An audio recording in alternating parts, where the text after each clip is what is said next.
अस्सलाम वालेकुम. विद्यार्थी मित्रांनो, आज आपण इयत्ता 8वी विषय मराठी पाठ क्रमांक 5 विश्वविख्यात शास्त्रज्ञ स्टीफन हॉकिंग्स.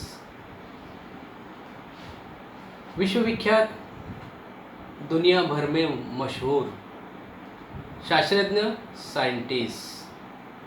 और ये कौन है? इनका नाम क्या है? Stephen Hawking. इसके लेखक है डॉक्टर किशोर पवार और नलिनी पवार. प्रसिद्ध लेखक लेखिका डॉक्टर किशोर पवार यांची Bill Gates, Walt Disney, doctor Homi Bhabha, C V. Raman, doctor Abdul Kalam, Wright बंधू, लुई पाश्चर अनेक शास्त्रज्ञांविषयी पुस्तके प्रसिद्ध आहेत. नलिनी पवार प्रस्तुत पाठाच्या सहलेखिका. त्यांनी डॉक्टर किशोर पवार यांच्यासह अनेक पुस्तकांचे लेखन केले आहे. तसेच त्यांचे स्वतंत्र लेखनही प्रसिद्ध आहे. परिस्थितीचा गुलाम न बनता परिस्थितीला गुलाम बनविण्याची विलक्षण जिद्द हा स्टीफन हॉकिंग्स यांच्या व्यक्तिमत्वाचा विशेष पैलू सर्वांना प्रेरणा देणार आहे. प्रतिकूल परिस्थितीतही आत्मविश्वास न गमावता परिस्थितीवर मात करण्याचे जीवन कौशल्य या पाठातून आपणास शिकायला मिळेल.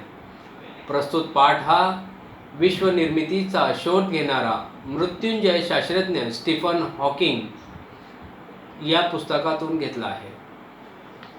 विद्यार्थी मित्रांनो, आज आपण या पाठाचे काही परिच्छेद पाहणार आहोत. उरलेले परिच्छेद भाग 2 मध्ये आपल्याला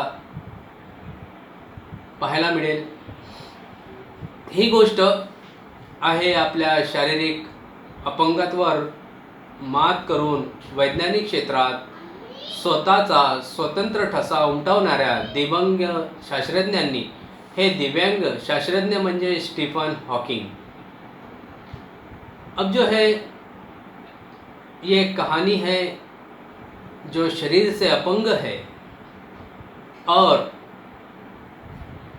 साइंस के अंदर अपना कुछ मकाम बनाने के लिए इन्होंने जो है दिव्यांग अपंग होने के बाद भी इन्होंने अपना नाम रोशन किया और इनका नाम है स्टीफन हॉकिंग्स.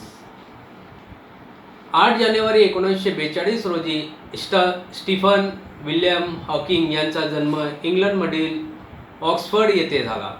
और 8 जनवरी 1942 को स्टीफन विलियम हॉकिंग इनका जन्म हुआ और इंग्लैंड के ऑक्सफर्ड यहाँ पर हुआ. लहानपणापासून त्यांना विज्ञान विषयीची विलक्षण आवड और बचपन से ही उन्हें साइंस की बहुत ही रुचि थी. रेडिओतून आवाज कसा येतो, घड्याळ टिकटिक आवाज का करते त्याबद्दल त्यांना कुतूहल वाटत असे आणि त्यामागील कारण शोधण्याचा ते प्रयत्न करत असत. और रेडियो में से आवाज़ कैसे आता है, घड़ियाल टिक टिक कैसे करती है, ये सारी बातों का उन्हें जो है ये सारी बातें उन्हें बहुत परेशान करती थी. और उसके पीछे क्या राज है कि घड़ी आवाज़ करती है, रेडियो बोलता है, रेडियो से आवाज़ आती है, ये ढूंढने के लिए हमेशा जो है वो प्रयत्न करते थे. गणित आणि भौतिकशास्त्र हे विषय त्यांना मनापासून आवडत.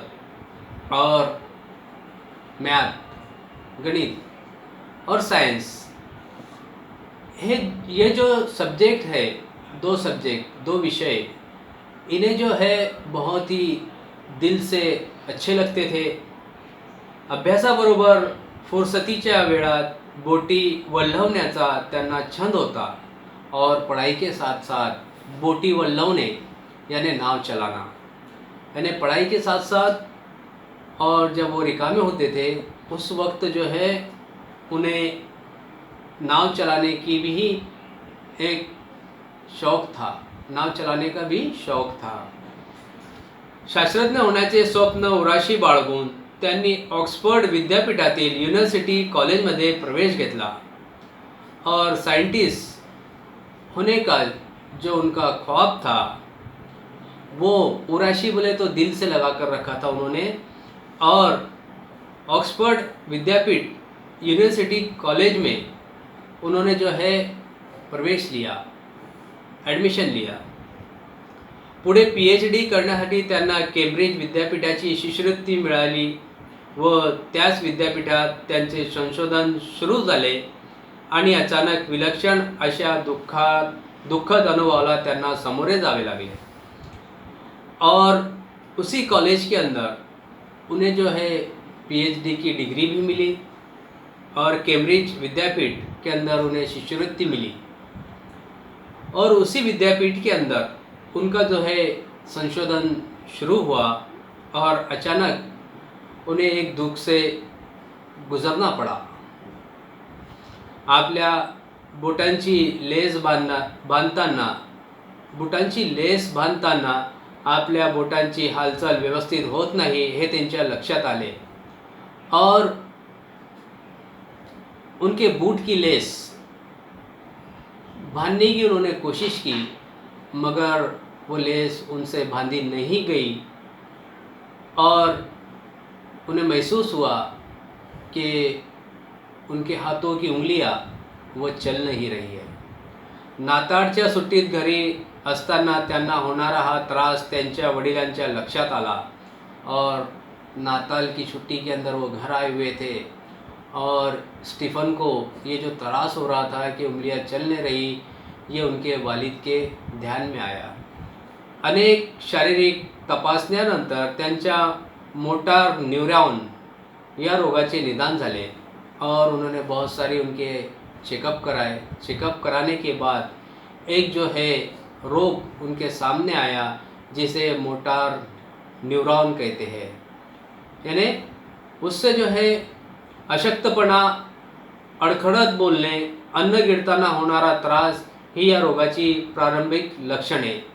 और ये जो मोटार न्यूरॉन जो है ये जो बीमारी है इससे जो है अशक्तपना आता है और अटकते हुए बोलना, फिर उसके बाद कुछ खाना निगलते वक्त तकलीफ़ होना, ऐसी बहुत सारी उन्हें जो है इस रोग से तकलीफ़ होने लगी. हळूहळू स्नायूवरील नियंत्रण कमी होऊन या रोगात चालणे बोलणे बंद होते आणि सर्वात वेदनादायक म्हणजे आपल्या श्वासोच्छवासासाठी उपयुक्त असलेले स्नायू दुर्बल होतात. और धीरे धीरे स्नायू बोले तो नसों का जो है नियंत्रण यानी नसें उनकी जो है काम नहीं कर रही थी और उसी के साथ साथ चलना बोलना उनका बंद हो चुका था. और श्वासोच्छवासासाठी बोले तो सांस लेने के लिए भी उन्हें जो है तकलीफ हो रही थी. आपले मरण पाहिले मैं डोळा, मैं बोले तो मैं, यानी मैं खुद अपनी मौत देखा हूँ अपनी आँखों से. ऐसा जो है स्टीफन हॉकिन्स बोल रहे हैं. अशा स्थितीत प्रारंभीच्या काळात विलक्षण निराशा, बेचैनी, अस्वस्थता हॉकिंग यांनी अनुभवली.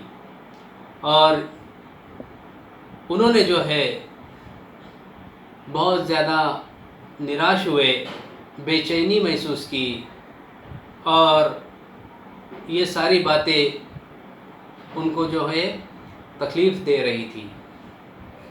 आपल्याच वाट्याला हे दुखणे का? और स्टीफन कह रहे हैं कि ये दुख मुझे ही क्यों? हा विचार त्यांच्या अस्वस्थ करून गेला, पण मूळ स्वभावाला असलेला समंजसपणा, विचारीपणा यामुळे निराशजनक मनस्थितीतून ते हळूहळू बाहेर आले। और ये सारी बातें जो थी, इसके बारे में सोचते रहना और ये जो है कैसे मुझे आई, ये बीमारी कैसे यानी स्टीफन को आई, ये सोच सोच कर परेशान होना और फिर धीरे धीरे उससे जो है बाहर भी निकलते हैं। जन्मानंतर आलेल्या या गंभीर अपंगत्वावर मात करण्याची जिद्द त्यांच्यात निर्माण झाली और पैदाइश के बाद इस अपंग पर उन्होंने जो है धीरे धीरे काबू कर और अपना काम आगे बढ़ाया। या गंभीर परिस्थितीतून बाहेर पडण्याचे अनेक मार्ग त्यांनी अवलंबले और इस परेशानी से बाहर निकलने के लिए उन्होंने बहुत सारे रास्ते चुने। असाध्य रोगामुळे चाकाची खुर्ची त्यांची साक्षीदार बनली और जो है उनको बहुत सारी परेशानी होने की वजह से उन्हें जो है व्हील चेयर के ऊपर बैठना पड़ा। विद्यापीठाने त्यांना विविध सुविधा पुरविल्या और फिर जहाँ पर वो थे वहाँ पर उस विद्यापीठ के लोगों ने बहुत सारी जो सुविधाएं थी उन्हें दी। दोस्तों, बच्चों, हम जो है यहाँ पर रुकते हैं। अगले भाग में जो है बाकी के बचे हुए परिच्छेद हम सीखेंगे। अल्लाह हाफिज़।